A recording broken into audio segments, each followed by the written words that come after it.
Sí, doctor, se ve. Bueno, vamos a continuar el capítulo del sistema endocrino, viendo otras glándulas, como es el caso de la glándula paratiroides. Para glándula tiroides, después paratiroides.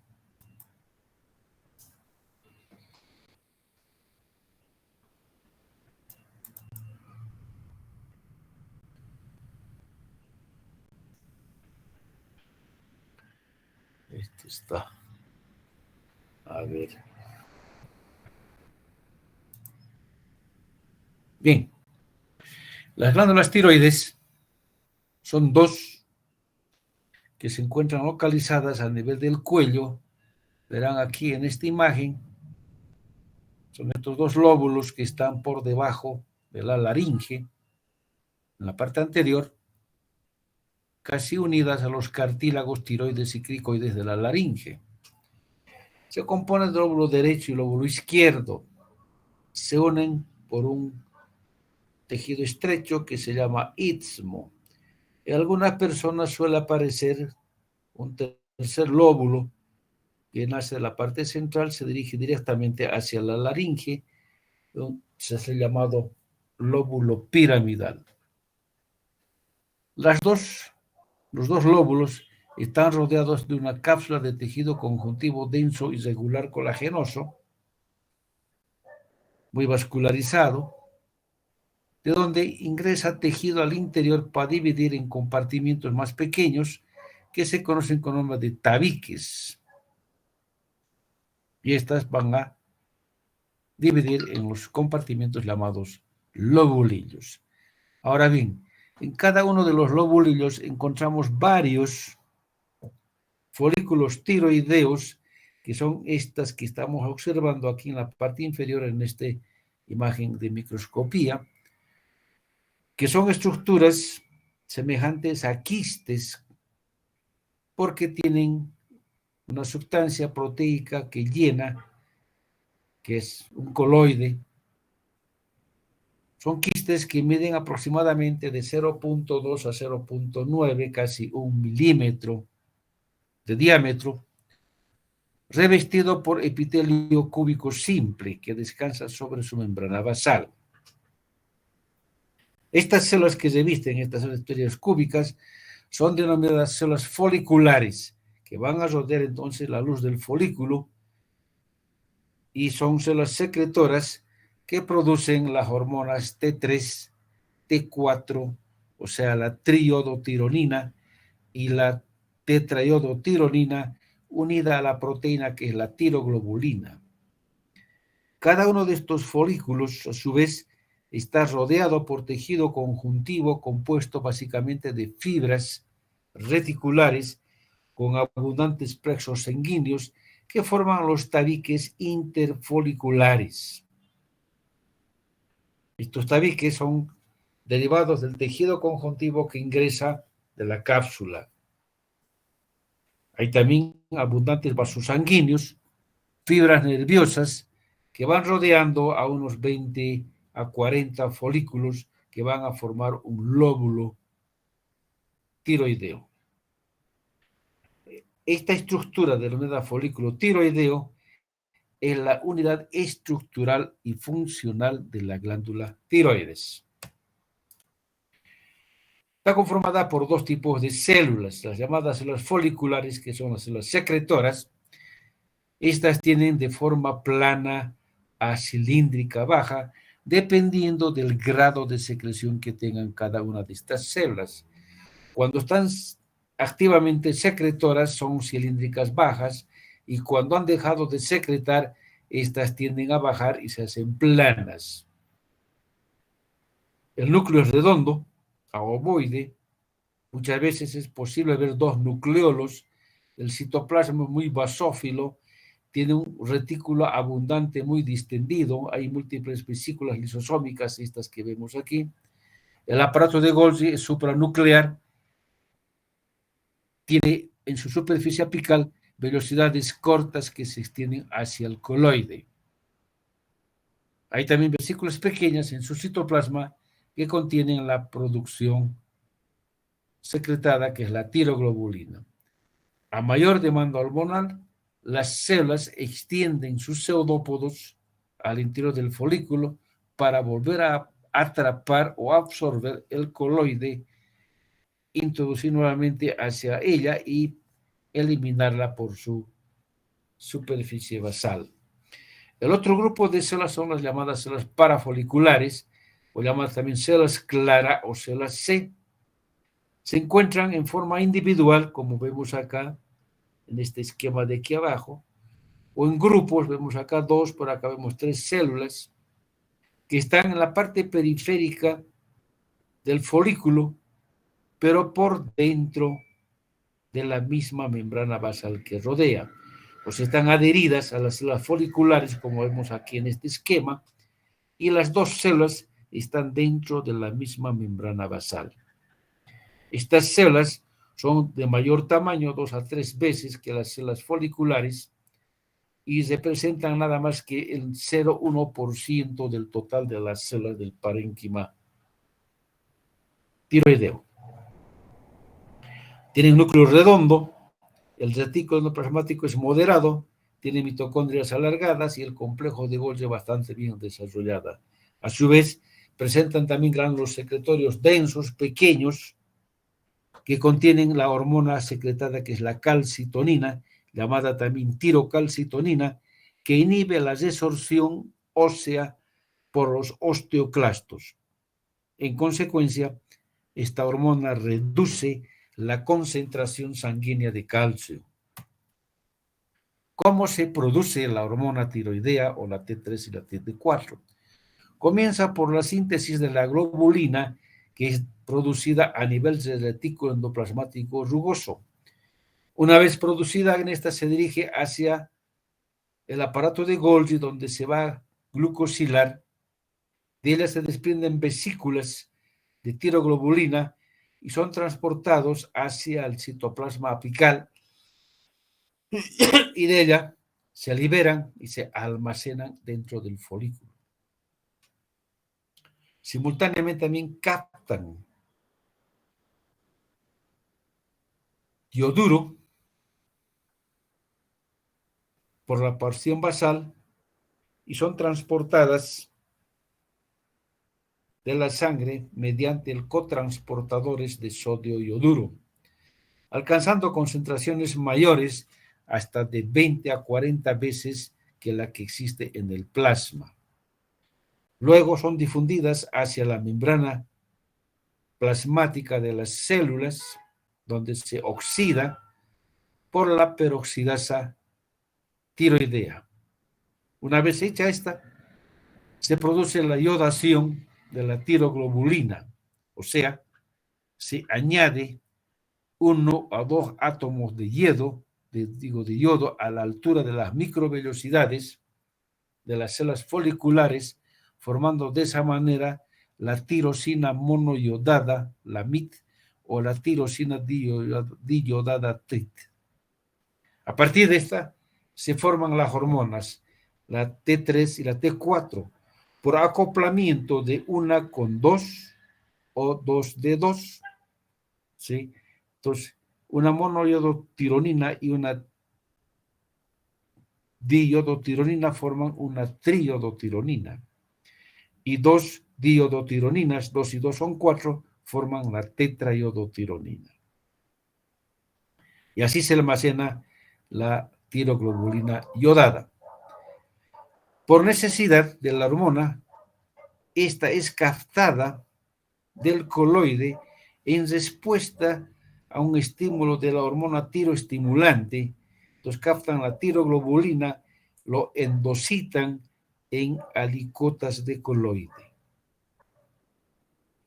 Una vez hecho esto, entonces va a ser liberada en forma de triiodotironina o tetraiodotironina por las membranas basales plasmáticas al torrente sanguíneo en los espacios de tejido conjuntivo que rodean a los folículos tiroideos. Esta hormona es liberada uniéndose a hormonas de transportadoras como son la globulina fijadora de tiroxina para ser transportada a las células diana, o sea, hacia los sitios van a producir su acción. Pueden también ser transportadas unidas a la transtiterina, la albúmina o a las lipoproteínas. La T4 está en mayor cantidad, representa casi el 90% de la hormona liberada, pero la hormona T3, a pesar de estar en menor cantidad, es más activa, tiene una acción 6 veces más que la tetraiodotironina.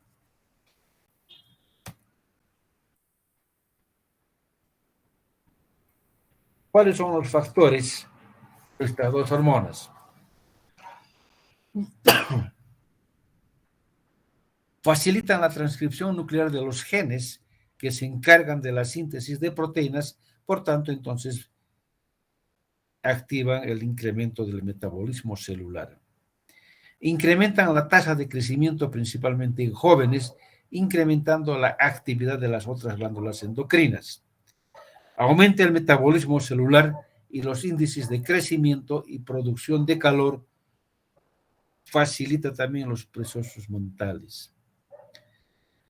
Aumento de la producción de la hormona tiroidea disminuye el peso corporal. Estimula el metabolismo de los hidratos de carbono al disminuir también la síntesis de colesterol, fosfolípidos y triglicéridos. El exceso de la hormona tiroidea produce temblor muscular, cansancio, impotencia en los hombres, puede haber ausencia de menstruaciones en la mujer. Aumenta también la síntesis de los ácidos grasos y la absorción de diversas vitaminas. El aumento de la producción de la hormona incrementa la frecuencia cardíaca, la frecuencia respiratoria, la actividad muscular y el apetito. La otra hormona, que es la calcitonina, que es producida por las células C, reduce la concentración de calcio en la sangre. Al inactivar la resorción por los osteoclastos óseos y por tanto disminuye la calcemia y la fosfatemia de la sangre. Así se ve una imagen de la tiroides. Vemos aquí los folículos tiroideos que vemos de diferentes tamaños, ahí como están grandes, medianos, pequeños, otros que están formándose. Verán que todos ellos están revestidos por un epitelio cúbico. Es un epitelio cúbico secretor que descansan sobre su membrana basal. Entre los folículos tiroideos vemos tejido conjuntivo y juntamente con ella abundantes vasos sanguíneos, que aquí en esta imagen lo vemos aquí indicada por la flecha. Aquí hay un vaso sanguíneo, por acá tenemos otro, acá hay otros dos vasos sanguíneos, puesto que por definición las glándulas endocrinas no tienen conducto de excreción y su producto producido, que es la hormona, es liberada directamente a los vasos sanguíneos. En este caso, aquí los vasos sanguíneos que se encuentran en su parte posterior de los folículos. Hay anormalidades que se observan relacionadas con la glándula tiroides. Así tenemos dos que son muy conocidos, que es el hipertiroidismo y el hipotiroidismo. En el hipertiroidismo lo que ocurre, hay una hiperplasia de las células foliculares. Esto quiere decir que hay aumento de las células foliculares y eso hace que haya agrandamiento de la glándula tiroides y por tanto también habrá aumento de la producción de la hormona tiroidea en unas 15 veces más. Los síntomas más notables son la exoftalmia, o sea, los ojos saltones, intolerancia a calor, hay ansiedad, hay fatiga, hay nerviosismo o irritabilidad de la persona que porta y también hay una debilidad muscular. La otra patología es el hipotiroidismo, lo contrario del hipertiroidismo, donde hay una disminución de los niveles de la hormona tiroidea. La glándula tiroidea puede ser grande o pequeña, puede haber bocio o no haber bocio. Los síntomas de esto son fatiga y falta de energía. La persona que porta siempre está con sed, con sed o con hambre de aire. Aumento de peso, es una persona obesa. Sensación de frío, cansancio. Puede dormir de 14 a 16 horas al día. Tiene la piel seca. Igualmente también pierde abundante cabello seco y tiene pensamiento lento. Otros síntomas, fíjense, este enorme bocio de una hipotiroidea, es el exoftalmos, ojos saltones, agrandados. Este es el hipotiroideo que constantemente, hasta en épocas de verano, está sintiendo frío. Lo contrario, el hipertiroideo siempre está caluroso, buscando cómo enfriarse, siempre para estar casi siempre frente a un ventilador. La glándula paratiroides, que es la otra glándula endocrina, estas son pequeñas glándulas en número de 4 que están por detrás en la superficie posterior de la glándula tiroides. 2 en el polo superior, 2 en el polo inferior. En esta imagen estamos viendo vista hacia adelante, estas están hacia atrás, están así simplemente para que tengamos una idea de la localización que tienen estas glándulas, pero en la parte posterior, en ambos lóbulos derecho e izquierdo. Cada una de estas pequeñas glándulas está envuelta por una cápsula de tejido conjuntivo, colagenoso. De ella, estas pequeñas glándulas se van a desarrollar a partir de las terceras y cuartas bolsas faríngeas y alcanzan su tamaño ideal en el adulto a la edad de 20 años. ¿Cómo está organizada la paratiroides? Cada glándula es una estructura ovoide pequeña de aproximadamente 5 por 4 por 2, o sea, miden 5 de ancho, 2 de alto, 2 de espesor, milímetros, y pesan aproximadamente entre 25 a 50 miligramos. De la cápsula del tejido conjuntivo colagenoso ingresa o se desprende tejido conectivo para formar tabiques, acompañado de vasos sanguíneos que sirven como soporte del parénquima. Y así como vemos en esta imagen microscópica, ese tejido conjuntivo que ingresa al interior, acompañado de abundante cantidad de vasos sanguíneos. Las células parenquimatosas están formadas por cordones o grupos celulares. Hay grupos celulares o forman cordones celulares de tipo de células epiteliales rodeadas por abundantes fibras reticulares que las sostienen. Está conformada por dos tipos de células, las denominadas células principales y las células oxífilas. A medida que la persona avanza en edad, en los adultos mayores comienzan a aparecer células adiposas y pueden reemplazar a las células parenquimatosas y representar hasta un 60% del parenquima de tejido conjuntivo a nivel de la glándula paratiroidea. Las células principales son las células funcionales, son las que van a producir la hormona paratiroidea. Tienen de 5 a 8 micrómetros de diámetro que contienen gránulos de lipofucsina en su citoplasma. Presenta también gránulos secretorios densos pequeños de 200 a 400 nanogramos que contienen la hormona paratiroidea, o sea, la APTH. En esta imagen son estas las células principales, todas estas que están formadas acá en forma de un acúmulo. Aquí hay un cordón, por acá tenemos otro cordón, aquí hay otro cordón. En su citoplasma el complejo de Golgi está paranuclear, o sea, próximo al núcleo. Las mitocondrias son alargadas, hay retículo abundante y también abundante cantidad de glucógeno.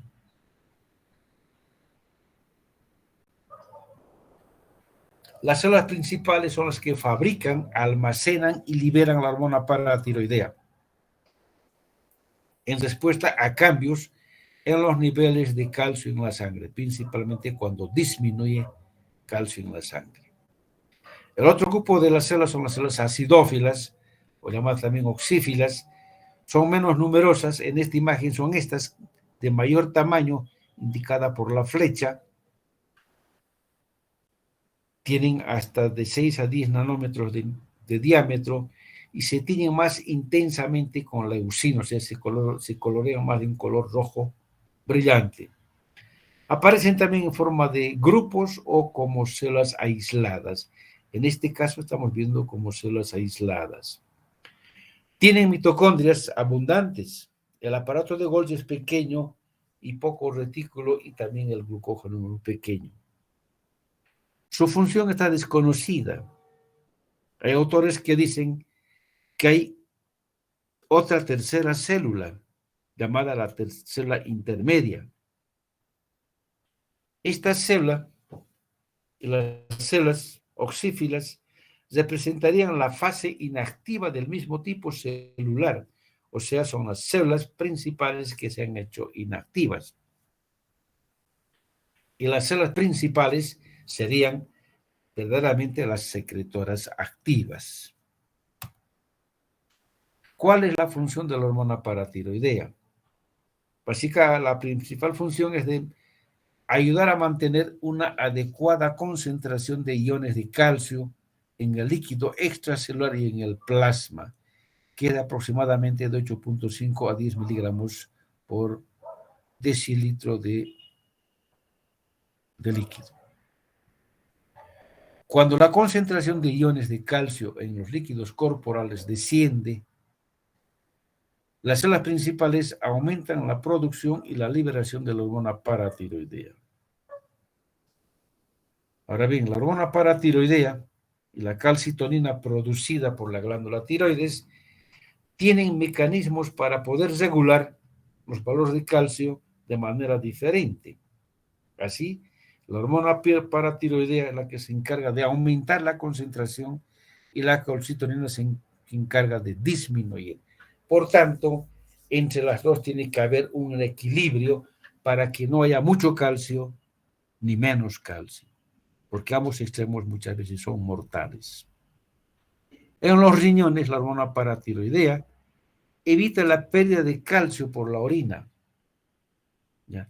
Y estimula la síntesis de la liberación del calcitriol, que es la forma activa de la vitamina D.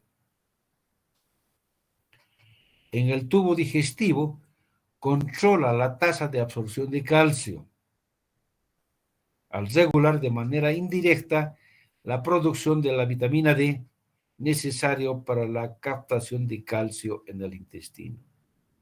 En el hueso, incrementa la secreción del factor estimulante de los osteoclastos. Por tanto, inducen a la activación de los osteoclastos y estas van a reabsorber mayor cantidad de tejido óseo y por tanto liberarán en definitiva iones de calcio hacia la sangre en mayor cantidad. Y así entonces, como se ve una imagen histológica de la glándula paratiroides, vemos acá abundantes células principales y estas células como esta, aquí tenemos otra, por acá hay otro, por aquí hay otro, por acá, aquí, por acá son más acidófilas, representan, aquí también vemos otra, las células oxífilas. Hay abundante tejido, principalmente fibras reticulares entre las células para mantener en su sitio a las células parenquimatosas. Vemos también la presencia de aquí de una arteriola de pequeño calibre, ¿no es cierto? Y en el parenquima vemos vasos sanguíneos. A ver, vayamos ubicando. Por acá hay uno. Y esta otra imagen de paratiroides igual, vemos claramente el tejido conjuntivo que ingresa de la cápsula y vemos acá las células principales. Vemos acá a mayor tamaño son las células oxífilas. Aquí tenemos otra célula oxífila. Tinción de esta con tinción del PAS, porque vemos que la fibra colágena está teñida de color azul, un colorante específico. Las glándulas suprarrenales son otras glándulas. Estas están localizadas sobre los riñones, por eso se dice suprarrenales, en sus polos superiores, en medio de abundante tejido adiposo. Las glándulas no son iguales en cuanto a forma. La derecha tiene la forma piramidal y la izquierda tiene la forma de una semiluna. Pero en términos medios tienen 1 centímetro de grosor, tienen 2 centímetros hacia la punta y 5 centímetros hacia la base en cuanto a ancho, y pesan aproximadamente de 7 a 10 gramos cada uno. El parénquima de la glándula se divide en la corteza y la médula. La corteza en la parte periférica y la médula en la parte central, y ambas tienen orígenes embriológicos diferentes. Son órganos retroperitoneales, rodeadas de cápsulas de tejido conjuntivo en medio de abundante tejido adiposo. De la cápsula del tejido conjuntivo hay tabiques que ingresan al parénquima acompañados de vasos sanguíneos y nervios.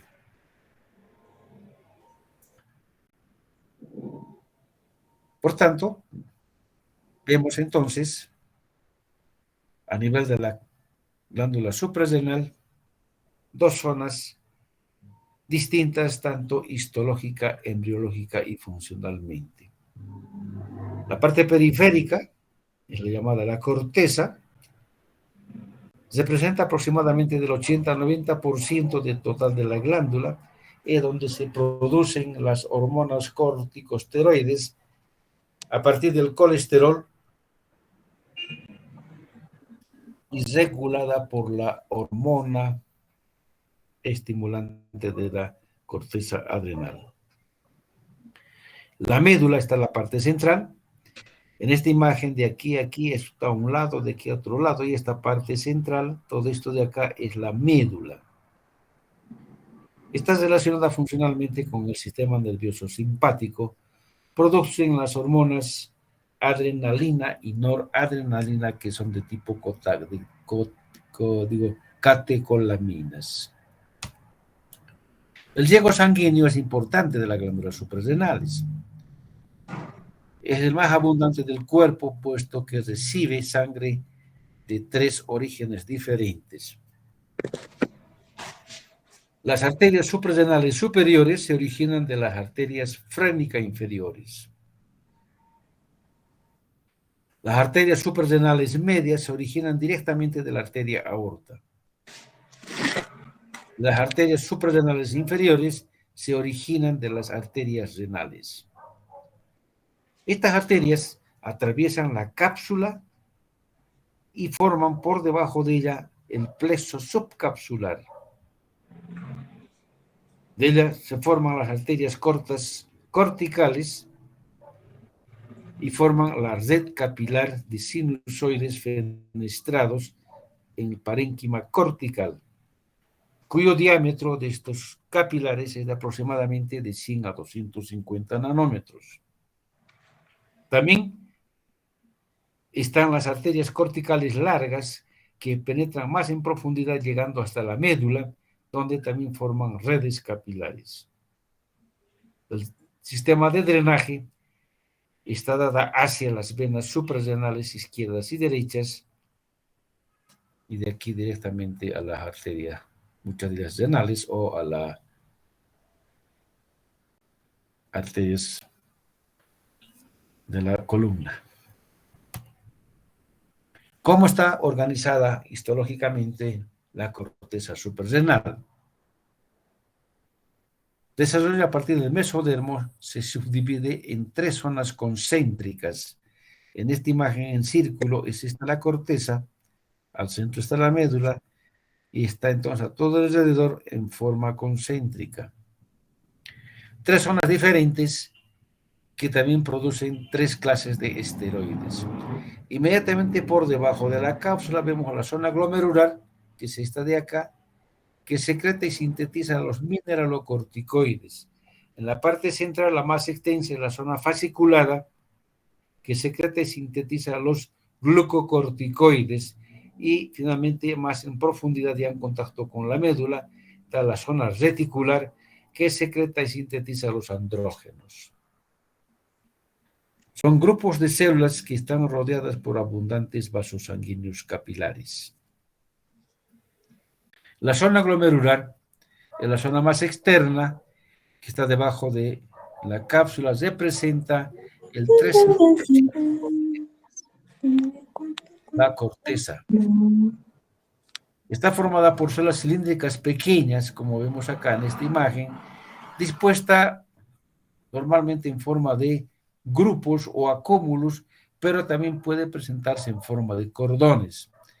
El núcleo de estas células es pequeño, el citoplasma es acidófilo, el retículo endoplasmático es abundante y extenso, mitocondrias cortas, complejo de Golgi bastante bien desarrollada, al igual que el retículo endoplasmático rugoso es abundante. La zona fascicular es la parte intermedia, es esta de acá, esta es la zona fasciculada. Representa el mayor porcentaje de la corteza, el 80%, formada por células poliédricas grandes dispuestas en columnas radiadas, paralelas unas al lado de otras. El citoplasma incluye gotitas de grasa en el citoplasma que después de que se procese la lámina aparecen como vacuolas vacías al interior de la célula, dando el aspecto de una esponja, por lo que se conocen con nombre de espongiocitos. También a nivel de citoplasma encontramos mitocondrias esféricas, el retículo endoplasmático liso es extenso, el retículo endoplasmático rugoso es poco, hay lisosomas y hay gránulos de lipofucsina. Es este pigmento el que le confiere la coloración amarillenta a la glándula suprarrenal. Hay capilares sinusoides dispuestos también en sentido longitudinal entre las columnas de las células parenquimatosas. Finalmente, la zona reticular, que es la capa más interna, con pocas células, representa apenas el 7% del volumen, está formada por células acidófilas oscuras dispuestas en cordones ramificados. Son muy similares la disposición de la zona fasciculada, solo que estos cordones se entrecruzan y de esa manera forman redes de cordones, razón por la que se conoce con nombre de la zona reticular. Las células son similares a los espongiocitos de la zona fasciculada, pero son de menor tamaño, son más pequeñas, tienen menos gotitas de lípido y hay mayor cantidad de gránulos de lipofucsina. Entonces aquí vemos ahora una imagen histológica de la suprarrenal. Aquí vemos la cápsula, esta es la zona glomerular, células en forma de grupos. Aquí tenemos la zona fasciculada, células dispuestas en forma radiada, a la zona reticular, formando redes, y en profundidad esta parte de acá ya corresponde a la médula suprarrenal.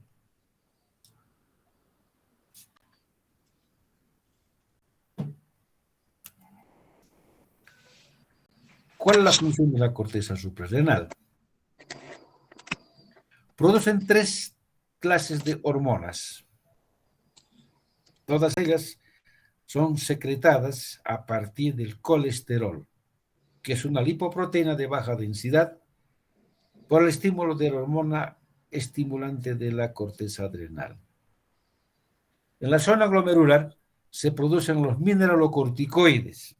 Entre estos indicamos la aldosterona y la desoxicorticosterona.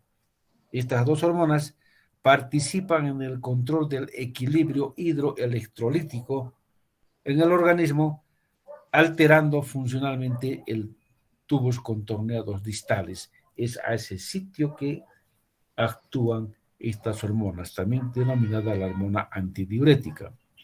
En la mucosa gástrica, las glándulas salivales y las glándulas sudoríparas estimulan la absorción de sodio.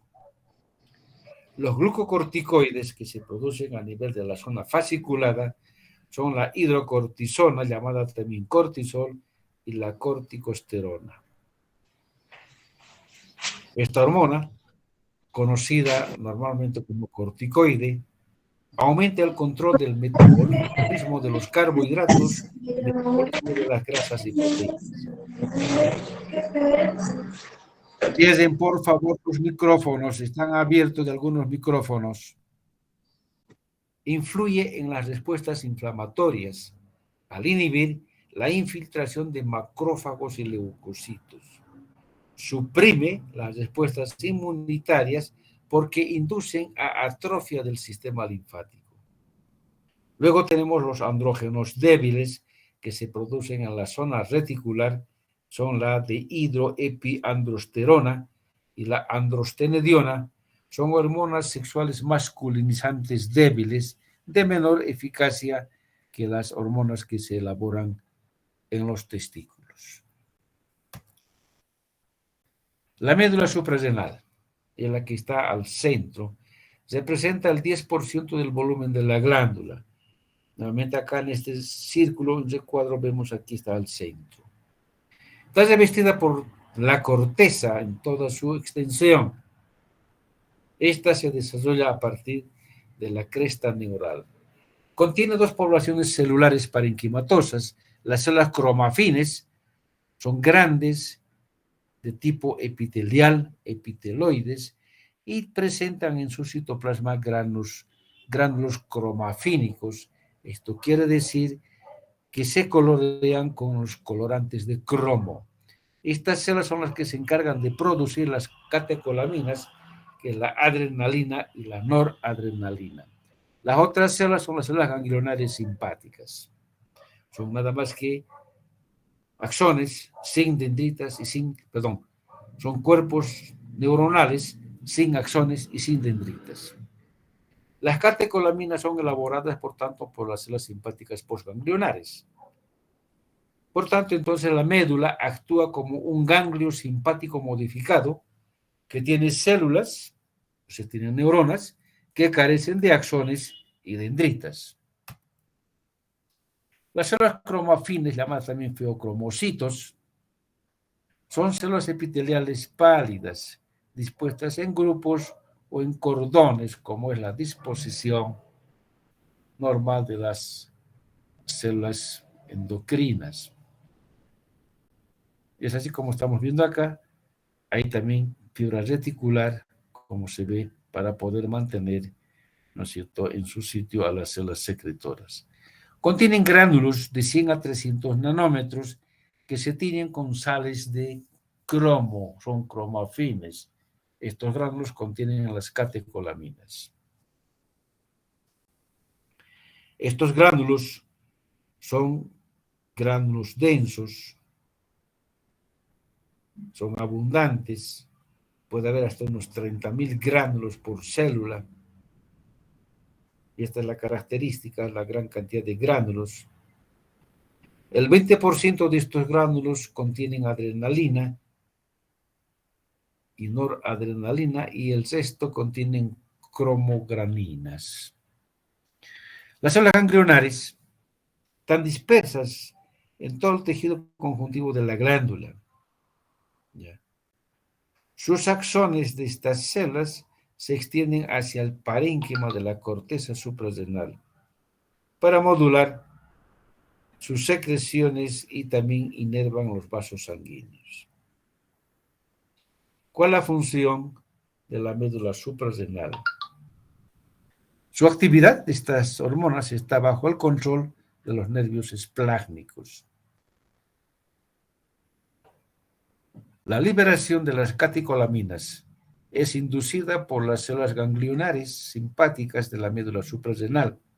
Así, cuando se libera la acetilcolina, despolariza la membrana de las células cromafines y conduce a la afluencia de los iones de calcio que induce a la liberación de la adrenalina y la noradrenalina.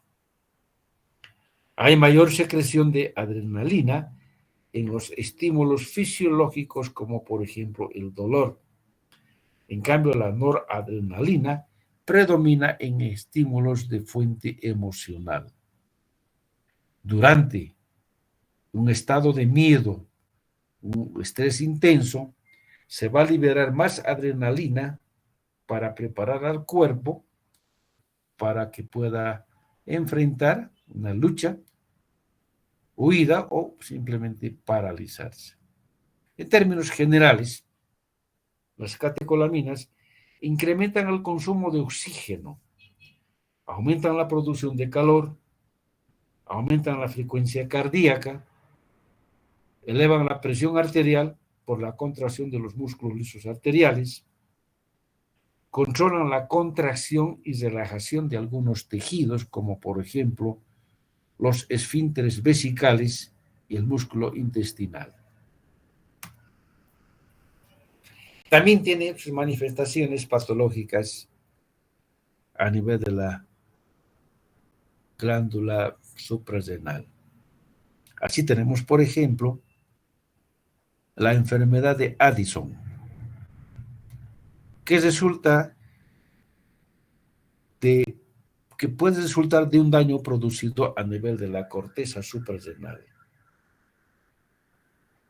Es un daño que ocurre cuando las glándulas suprarrenales no producen cantidades suficientes de sus hormonas, o sea, un déficit de hormonas suprarrenales. Puede ser por causa autoinmune, infecciones como la tuberculosis, el SIDA, infecciones micóticas o por una hemorragia dentro de las glándulas suprarrenales o finalmente por la presencia de tumores. Por tanto, entonces hay una importante disminución del cortisol, que es la hormona principal. Por tanto, esta enfermedad también se conoce con el nombre de hormona de estrés. ¿Cuál es la manifestación?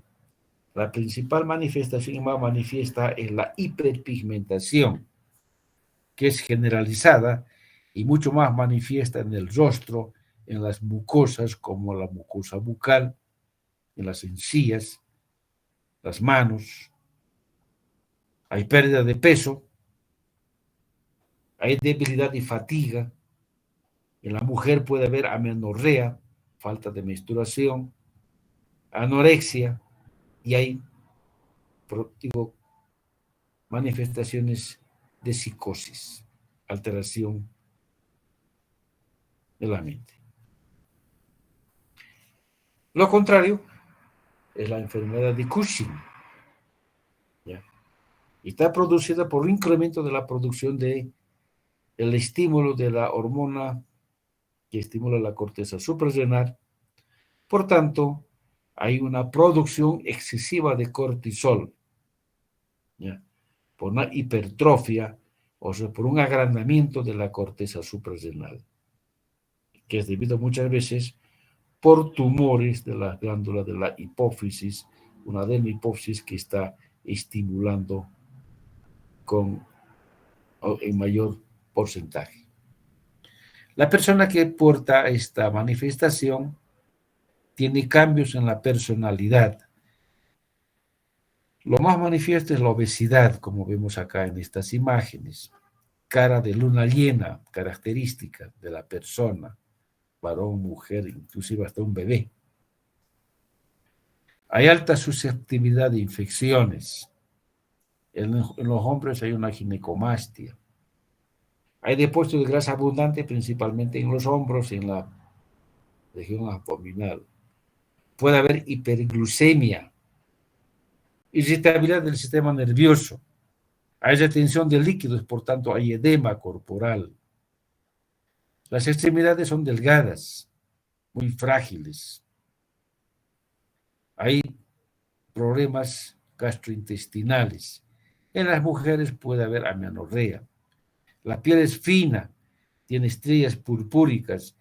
Las contusiones y las petequias son muy frecuentes. Puede haber una osteoporosis. hay una fragilidad ósea muy propensa a fracturas. En fin, estas son las manifestaciones de la enfermedad de Cushing, que se da por el excesiva o abundante cantidad de producción de las hormonas suprarrenales. La glándula pineal, también conocida con el nombre de cuerpo pineal, da producción en forma de cono en la línea media del techo del diencéfalo, un poco más grande que la glándula hipófisis, puesto que mide 5 a 8 milímetros de largo, 3 a 5 milímetros de ancho y pesa unos 120 gramos. La hipófisis no pesa más de 1 gramo. Está cubierta en su integridad por la pía madre, que le forma una especie de una cápsula. De la cápsula se proyectan al interior para conformar lóbulos incompletos en la glándula y juntamente con las fibras reticulares abundantes forman el estroma de la glándula pineal, donde se identifica dos tipos de células, los denominados pinealocitos y las células intersticiales o las células de soporte. Los pinealocitos son células poco basófilas. Son estas células que estamos viendo acá en esta imagen. Presentan prolongaciones citoplasmáticas largas que se aproximan a los capilares o se unen unas con otras. El núcleo es esférico, prominente, grande. Retículo endoplasmático rugoso y liso, y el aparato de Golgi son pequeños. Hay vesículas secretores y algunos gránulos con centro denso. El citoesqueleto de estas células es bastante bien desarrollada, conformada por túbulos densos revestidos por elementos vesiculares que forman los listones sinápticos. Son células secretoras, producen la melatonina por la noche y la serotonina durante el día. Las otras células son las denominadas células intersticiales o gliales. Se piensa que son células de la neuroglia semejante a los astrocitos. Estas células tienen un núcleo alargado. Esta, por ejemplo, acá tenemos otra, por acá hay otra. El retículo es bien desarrollado, algunos poseen depósitos de glucógeno. También tienen prolongaciones abundantes, conformadas por filamentos intermedios, que son los microtúbulos, los microfilamentos. Observamos también los llamados cuerpos arenáceos, o acérbula o arenilla cerebral, no son nada más que concreciones o depósitos de fosfatos y carbonatos de calcio dispuesta en anillos concéntricos cuya función está desconocida. Aquí vemos entonces una imagen de la glándula pineal. Llama la atención acá el tejido conjuntivo que está formando un tabique que ingresa desde la cápsula. Ahí vemos las células parenquimatosas, estas que tienen núcleos redondos son los pinealocitos, y estos que tienen núcleos alargados son las células intersticiales. Hay vasos sanguíneos. Este es un cuerpo arenáceo o arenilla cerebral. Hemos dicho que nada más que son depósitos o concreciones calcáreas.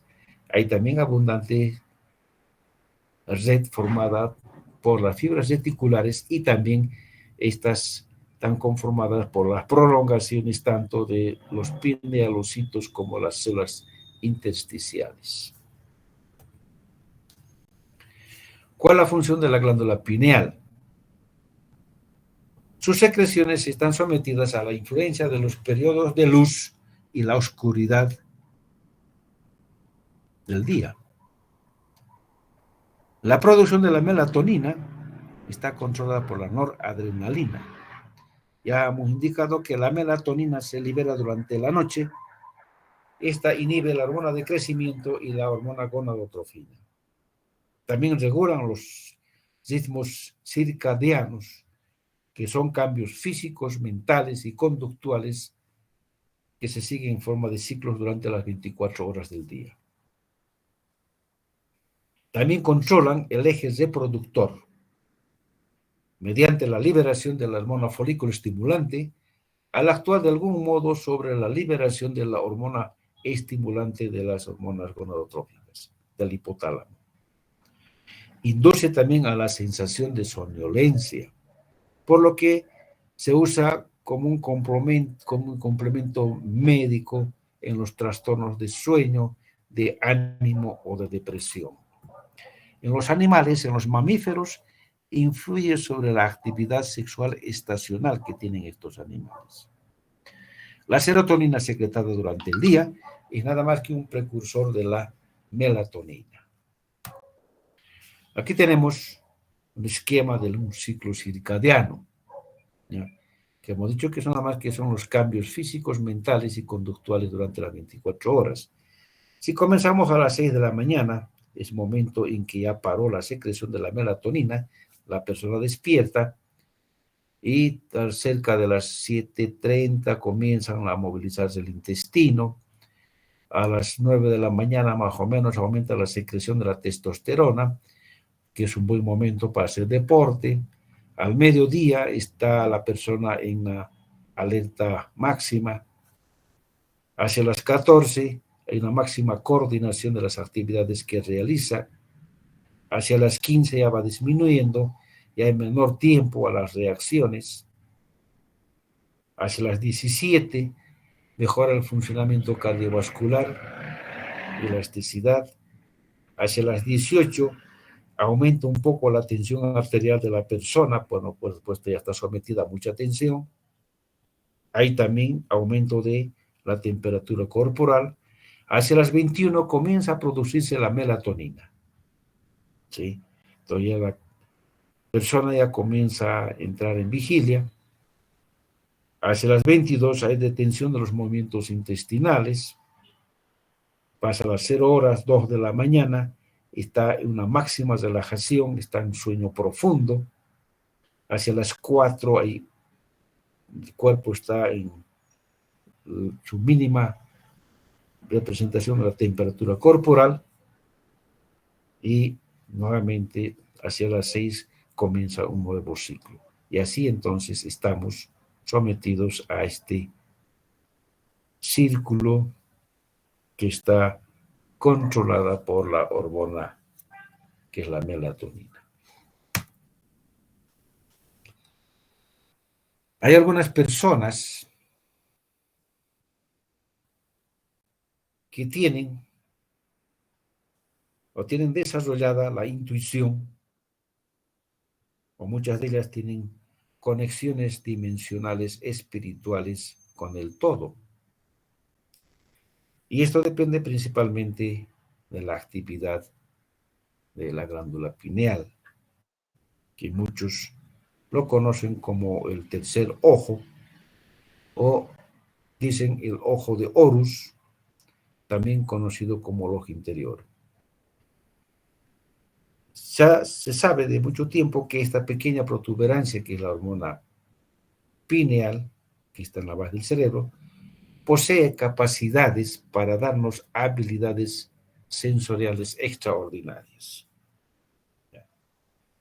Hay muchos de esos que vemos por allá que andan pronosticando o adivinando, como quieran llamar, o los adivinos que los llamamos, que pronostican lo que pasará en lo futuro, tienen entonces esta capacidad de la intuición y de poder conectarse con el todo de manera espiritual. Y con esto terminamos este capítulo que corresponde al tejido o al sistema endocrino.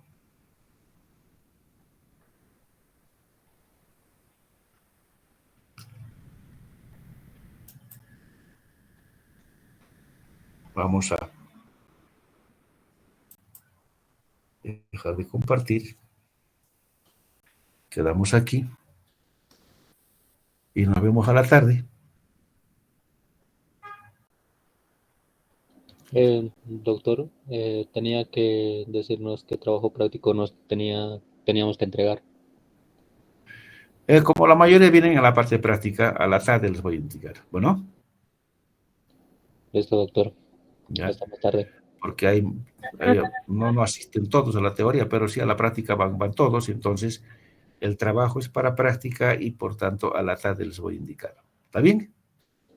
Listo, doctor. Gracias. Bueno, gracias por recordarme. Hasta la tarde. Hasta la tarde, doctor. Hasta la tarde, doctor. Buenas tardes, Se cuida. doctor.